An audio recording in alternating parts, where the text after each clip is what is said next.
경제 이야기 따라잡기 18. 이자율. 메일이 도착했습니다. 안녕하세요, 여러분. 오늘은 경제 이야기 따라잡기의 18번째 시간입니다. 학습에 들어가기 전 여러분이 경제에 대해 어느 정도 알고 있는지 확인해 보도록 할까요? 네, 잘 맞췄어요. 그럼 이번 시간에 어떤 내용을 학습하게 될지 함께 살펴볼까요?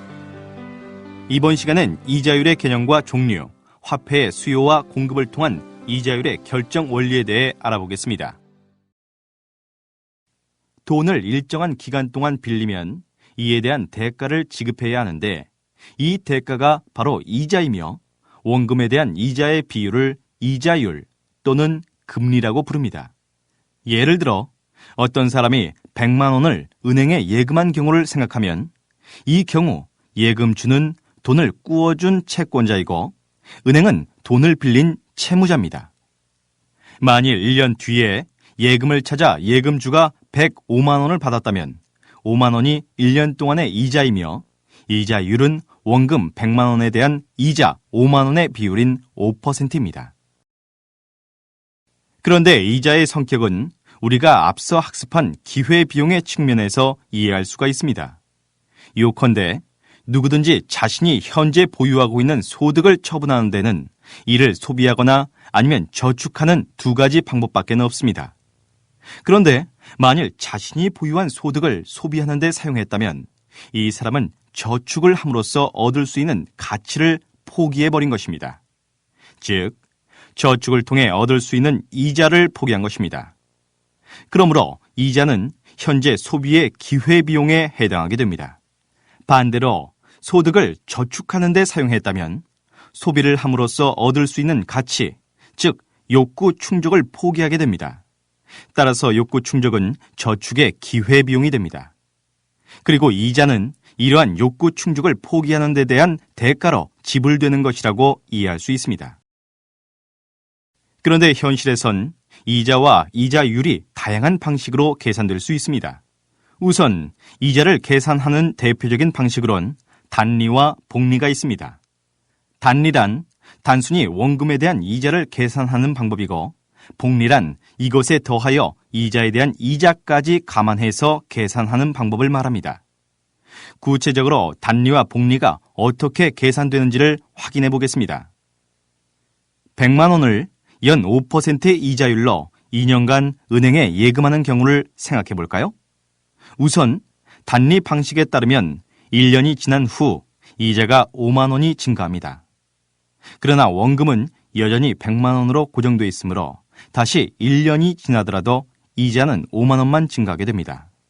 한편 이 경우 복리 방식에 따른 이자를 계산해 볼까요? 1년이 지난 후 이자가 5만 원이 증가합니다. 그리고 원금도 이 이자를 포함한 금액으로 증가합니다. 따라서 원금은 105만 원이 됩니다. 그리고 다시 1년 후엔 이 증가된 원금에 대한 이자가 계산되는데 그 금액은 52,500원이 됩니다. 따라서 두 경우의 이자를 비교해 보면 단리는 10만 원의 이자가 발생하는 데 비해 복리에선 10만 2,500원의 이자가 발생해서 복리 방식에 의할 경우 이자가 상대적으로 크게 계산된다는 것을 알 수가 있습니다. 그리고 이자율 측정과 관련해서도 다양한 방식이 있는데 여기에선 명목 이자율과 실질 이자율에 대해 알아보겠습니다. 이자율 측정 시에 물가의 변동, 즉 인플레이션 또는 디플레이션을 고려하는지에 따라서 명목 이자율과 실질 이자율로 구분됩니다. 명목 이자율이란 물가 변동을 감안하지 않은 일반적인 이자율을 말하고 실질 이자율이란 물가 변동을 감안한 이자율을 의미합니다. 구체적으로 명목 이자율과 실질 이자율이 어떻게 측정되는지 확인해 보도록 하겠습니다. 예를 들어 갑이란 사람이 1년에 5%의 이자율로 은행에 100만 원을 예금했다고 가정합시다.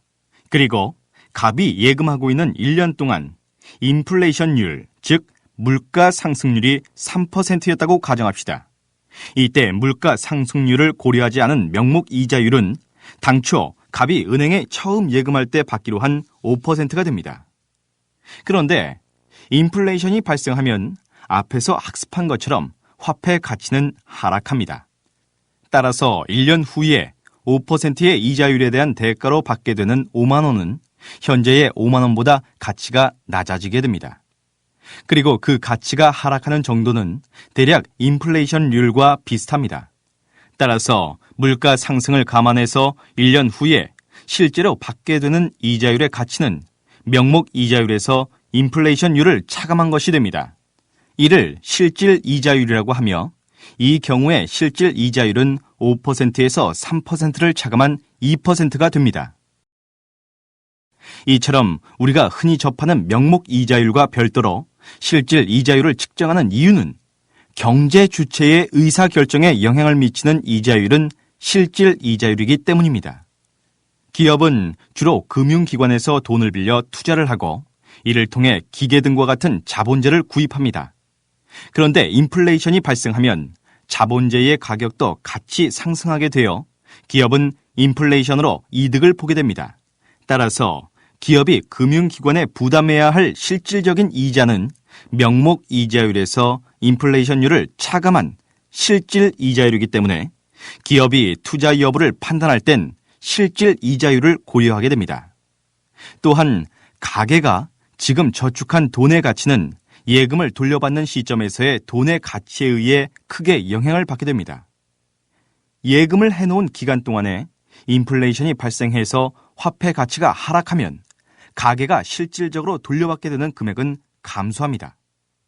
따라서 가계는 이러한 점을 고려해서 저축 여부 및 규모를 판단할 때 명목 이자율에서 인플레이션율을 차감한 실질 이자율을 기준으로 결정하게 됩니다.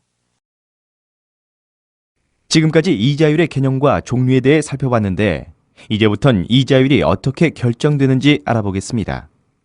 어떤 재화의 가격이 수요와 공급이 균형을 이루는 수준에서 결정되듯이 이자율도 화폐의 공급과 화폐의 수요가 일치하는 수준에서 결정됩니다. 그렇다면 화폐의 공급과 수요가 어떻게 일치하는지를 확인해 보기 위해 화폐의 공급 곡선과 수요 곡선을 도출해 보기로 합시다. 우선 화폐의 공급량은 이자율과 양의 관계가 있습니다. 우리는 앞서 민간은행의 준비금과 예금 통화 창출에 대해 학습한 바가 있는데 이자율이 오르면 민간은행은 준비금의 규모를 줄이고 더 많이 대출해서 이익을 올리려고 노력합니다. 이에 따른 예금 통화 창출로 시중의 통화량 공급이 증가하게 됩니다. 즉, 화폐의 공급량은 이자율과 양의 관계에 놓이게 되고 이를 그래프로 그리면 우상향하는 공급 곡선이 됩니다. 한편 화폐의 수요량은 이자율과 음의 관계가 있습니다. 이는 우리가 앞에서 학습한 화폐의 기능 중 가치 저장 기능과 관계가 있습니다. 사람들은 가치를 저장하기 위해 화폐 이외에도 여러 가지 금융자산을 선택할 수 있는데 화폐는 여타 금융자산에 비해 어떠한 이자도 발생하지 않습니다. 따라서 이자율이 높아지면 높아질수록 화폐를 보유하고 있는 것은 그만큼 이자를 받지 못하고 손해를 보게 됩니다. 즉, 이자율이 높을수록 화폐 보유에 따른 수익률이 다른 금융자산에 비해 상대적으로 불리해지므로 화폐 보유를 줄이고 다른 금융자산을 보유하는 것이 더 유리해집니다. 즉, 화폐의 수료량은 이자율과 음의 관계에 놓이게 되고 이를 그래프로 그리면 우하향하는 수요 곡선이 됩니다. 이와 같이 화폐의 공급 곡선과 수요 곡선이 결정되면 공급과 수요가 일치하는 수준에서 이자율과 통화량이 결정됩니다. 우리는 앞에서 어떤 재화의 균형 가격은 수요의 변동, 즉 수요 곡선의 이동 또는 공급의 변동, 즉 공급 곡선의 이동에 의해 변한다는 점을 학습했습니다. 마찬가지로 화폐의 수요와 공급이 변동하면 이자율도 변합니다. 그럼 어떤 경우에 화폐의 수요와 공급이 변하는지를 알아보겠습니다. 이자율이 일정하다면 사람들의 소득이 늘어나거나 기업의 투자가 증감에 따라 화폐의 수요는 증가합니다.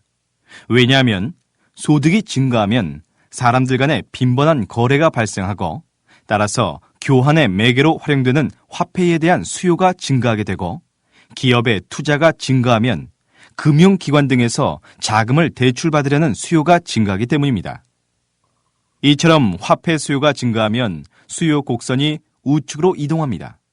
반대로 화폐 수요가 감소하면 수요 곡선은 좌측으로 이동합니다. 한편 이자율이 일정하다면 중앙은행이 시중에 공급하는 본원 통화의 량을 늘리면 화폐의 공급이 증가합니다. 이 경우 화폐의 공급 곡선은 우측으로 이동하게 됩니다. 반대로 화폐 공급이 감소하면 공급 곡선은 좌측으로 이동합니다. 따라서 이 상을 종합하면 화폐 수요 증가 또는 화폐 공급 감소는 이자율을 상승시키고 반면에 화폐 수요 감소 또는 화폐 공급 증가는 이자율을 하락시킴을 알 수 있습니다.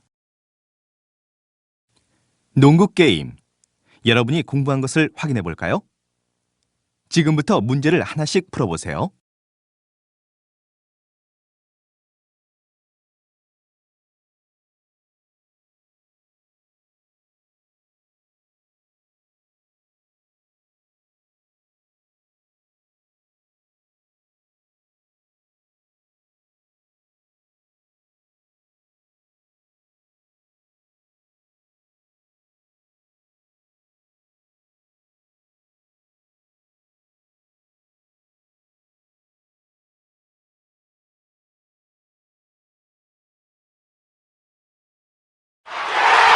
맞았습니다.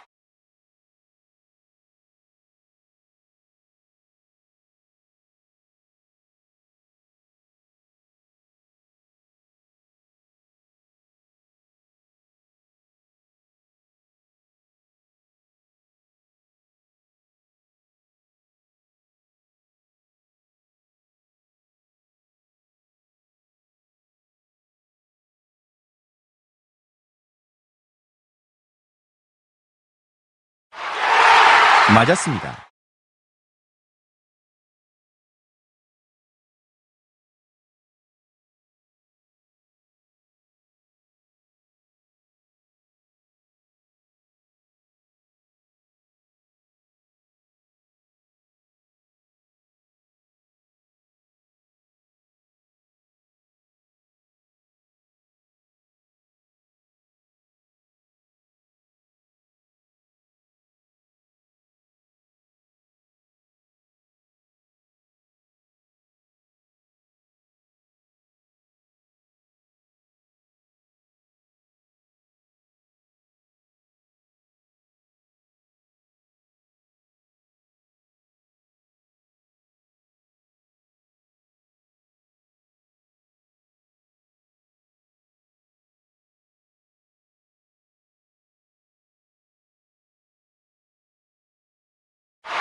맞았습니다.